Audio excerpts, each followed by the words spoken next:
예수님께서는 하나님 나라의 합당한 자격에 대해서도 또 설명을 하시고 그의 어린아이와 부자 청년에 대한 그러한 또 비유를 또 하시며 하나님 나라에 대해서 또 이야기를 하셨습니다. 그리고 이제 하나님 나라의 관계와 예수님의 소유에 대해서도 이야기를 하시며 오늘의 본문까지 넘어오게 됩니다. 순환에 대한 예고인데요. 저희들이 먼저 신앙생활이라는 단어를 딱 듣고 무엇이 떠오릅니까? 라고 하면은 우리 여러분들은 어떤 것이 떠오릅니까? 저는 처음에는 복 주신다 이렇게 이야기를 했습니다. 그리고 나서 이제 신앙생활을 계속하며 이제 신학을 공부하며 이제 신앙생활하면 무엇이 떠오르냐라고 저에게 질문을 하면 고난을 뺄 수가 없다. 고난이라고 좀 얘기를 할 것 같습니다. 이야기를.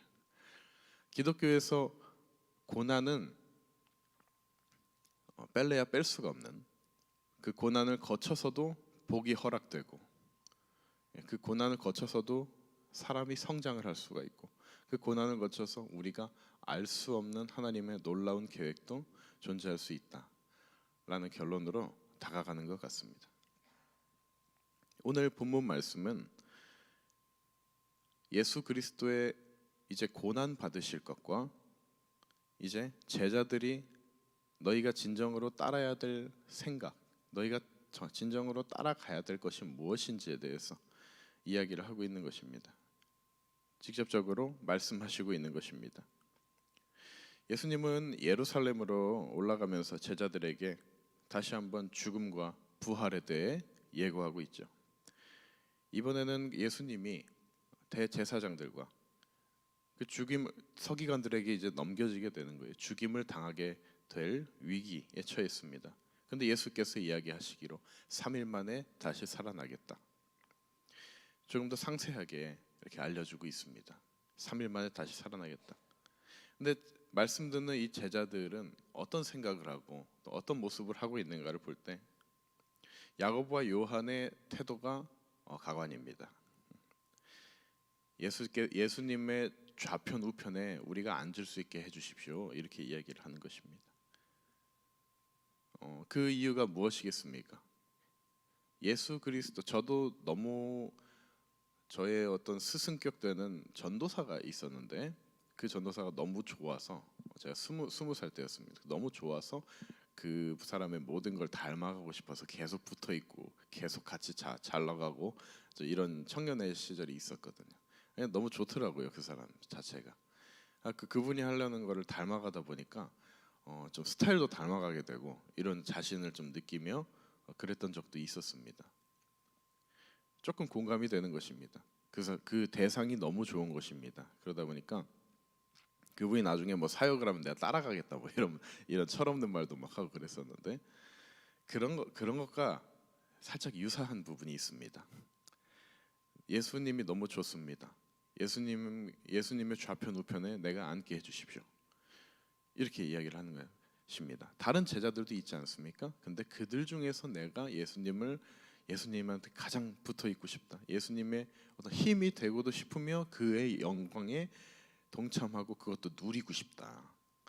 이것은 어떻게 보면 예수 그리스도의 영광을 위해서 우리가 그 옆에 있겠습니다라는 고백 같기도 하지만 개인적인 스스로의 욕망을 채우기 위함이 더 강합니다. 그리고 다른 제자들에게는 이러한 마음이 없었는가? 다른 제자들의 마음에도 같은 바람이 있었습니다. 다른 제자들이 왜 화를 냈겠습니까? 왜 너희만 좌편 우편에 앉아달라고 그렇게 이야기를 하겠는가? 그 잘못됐다. 그러니까 당연히 화를 내고 뭐라고 하고, 근데 화내는 것 자체가 무엇입니까? 그들도 욕심이 있는 것입니다. 나도 예수님의 옆에 있을 것이다. 왜 다 같이 생각하고 있는데 왜 너희만 그렇게 이야기를 먼저 하느냐? 서로 욕심이 있는 것입니다. 예수께서는 이 말을 듣고 제자들의 이런 생각을 듣고 기뻐했을까요? 그렇지 않습니다. 예수님께서는 이 잘못된 생각에 있어서 이렇게 또 말씀을 전합니다. 38절에 제가 읽겠습니다. 예수께서 이르시되 너희는 너희가 구하는 것을 알지 못하는도다. 내가 마시는 잔을 너희가 마실 수 있으며 내가 받는 세례를 너희가 받을 수 있느냐. 아멘. 이에 제자들은 야고보와 요한은 그들이 말하되 할 수 있나이다라고 가볍게 이야기합니다. 어디든지 가리라. 분위기에 심취한 것이고 목숨을 버릴 수 있을 것만 같고 그 자리를 허락하신다면, 하지만 예수께서 이야기하시기로 40절 말씀에 내 좌우편에 앉는 것은 내가 줄 것이 아니다. 누구를 위하여 준비되었든지 그들이 얻을 것이다. 이 본문 말씀 무엇이겠습니까? 너희들이 생각하는 것은 틀렸다. 너희가 원하는 것을 얻을 수 없다. 누구를 위하여 준비됐든지 다른 사람이 얻을 것이다.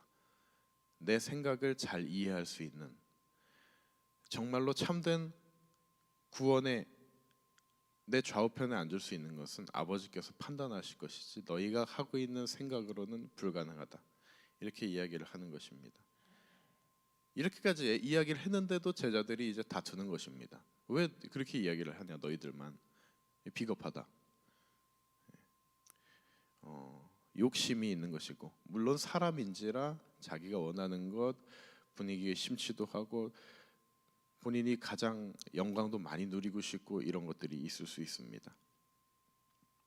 하지만 저희는 여기서 한 가지 생각을 해볼 필요가 있습니다.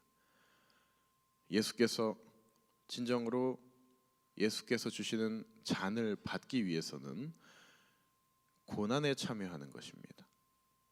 예수님과 그냥 나란히 같이 좋은 말씀을 듣고 걸어 다니고 기적을 보고 이것이 아니고, 예수께서 당하시는 고난을 너희가 동참할 수 있겠느냐.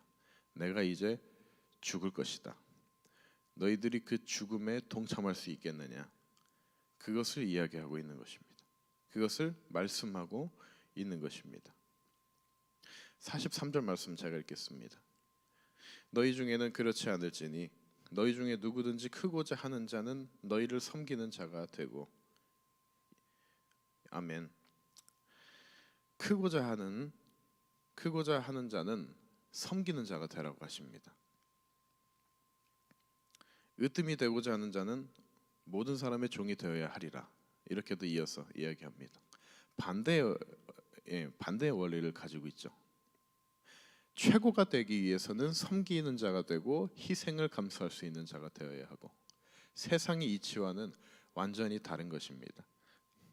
세상은 남들보다 뛰어나야 되고 남들보다 똑똑하고 빨리 분위기도 잘 파악해야 되고 그 공동체에서 빨리 적응도 잘해야 되고 뭐 이런 것들 다 있겠죠. 하지만은 예수께서 원하시는 것, 이웃 사랑입니다. 하나님 사랑과 이웃 사랑, 그거 하나만을 바라고 계신 것입니다. 그리고 나서 이제 본문 말씀의 클라이막스로 45절 본문 말씀에 인자가 온 것에 대해서, 그리스도께서 이 땅에 온 것에 대해서 이야기를 합니다. 섬김을 받으려 하는 것이 아니고 내가 섬기려 한다. 자기 목숨을 많은 사람의 대성물로 주려 한다. 하나님 자신이 이 땅에 온 것 자체가 배고픔을 느끼게 되고 제약이, 이 신체라는 제약이 많이 걸리는 것으로 하나님 자신이 비하의 영역에 들어오신 것입니다. 그때부터 예수께서 이 땅에 오신 것부터가 하나님의 사랑입니다. 예수께서 이 땅에서 이제 자라나시고 사역을 하시면서가 사랑이 아니고 그냥 이 영원부터 영원까지 우리를 사랑하고자 하는 그 마음이 있기 때문에 예수께서 오신 것입니다.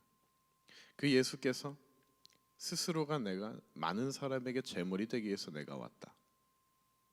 이것을 제자들에게 이야기하는 것, 이것을 지금 우리들에게 이야기하는 것은 무엇이겠습니까? 너희도 그것을 할 수 있겠느냐입니다. 너희도 고난과 순환, 죽음을 감수할 수 있는 신앙생활을 할 수 있겠는가? 기복신앙이라는 것이 있지 않습니까? 복을 바라는 신앙. 저도 기복신앙으로 시작을 했습니다. 하나님께서 복을 주신다. 좋다. 마음도 평안해지고. 그렇게 기도도 처음에, 그래서 제가 신앙생활 열심히 해보려고 했을 때 제 기도만 하루 종일 했습니다. 새벽 기도도 열심히 나갔는데 제 기도만 계속 했습니다. 내가 변할 수 있을 것 같아. 내 인생이 바뀔 수 있을 것 같아. 그러면서 이제 내 꿈도 정해지고. 그런데 이상하게 예수 믿으면 행복하긴 합니다. 하지만은 인생이 잘 풀리진 않았습니다. 그런데 그 과정을 조금씩 넘어가면서 이 조금씩 알아가는 요즘인 것 같습니다. 하나님께서 조금씩의 고난을 허락하시면서 사람을 세워가시는구나. 그러면서 이제는 이런 생각이 듭니다. 그 조금씩의 고난이 없었으면은 큰일 날 뻔했다. 내가 지금 성장할 수 있었겠는가?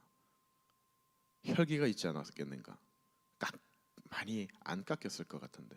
그리고 지금의 저 자신, 그리고 나중에 시간이 흘러서도 이 고난들은 조금씩 있을 수 있겠죠. 그리고 이것은 우리 모두에게 있을 수 있습니다. 저는 그런데 이걸 이렇게 생각합니다. 도리어 섬기려 하는 예수님께서 우리에게 그것을 실천하고 깨닫게 하기 위해, 성장시키기 위해 주시는 것이라고 확신합니다. 저희들은 오늘의 본문 말씀을 또 묵상하면서 이 고난에 대해서 한 번 더 새롭게 묵상하는 시간 갖기를 소원하고, 내 신앙생활이 기복 신앙인지, 복만 바라는 그 신앙인지, 아니면 희생을 감수하고서라도 예수 하나면은 내가 행복합니다라는 고백을 해나갈 수 있는 그 성숙한 신앙인지를 돌아볼 수 있는 오늘의 하루가 됐으면 좋겠습니다. 우리가 신앙생활을 하며 마지막으로 한 걸음씩 나아갈 때 나 스스로 만족하고 내가 기뻐하는 신앙생활이 아니고 예수께서 기뻐하실 수 있는 그런 귀한 신앙생활을 나갈 수 있는 우리 모두 성도 여러분들 되시길 소원합니다. 기도하겠습니다. 사랑 많으신 예수 그리스도께 기도합니다. 예수님을 따르는 것은 희생과 섬김의 삶이라는 것을 기억합니다. 하나님, 낮아진 마음으로 내가 신앙생활 하려고 시작했지만 높아지고 있음을 느낍니다. 희생과 겸손을 잊지 아니하게 하시고 도리어 섬기려 하는 예수 그리스도의 희생의 정신을 우리가 본받아서 나도 그리 살게 하소서. 감사드리며 사랑 많으신 예수 그리스도의 이름으로 기도합니다.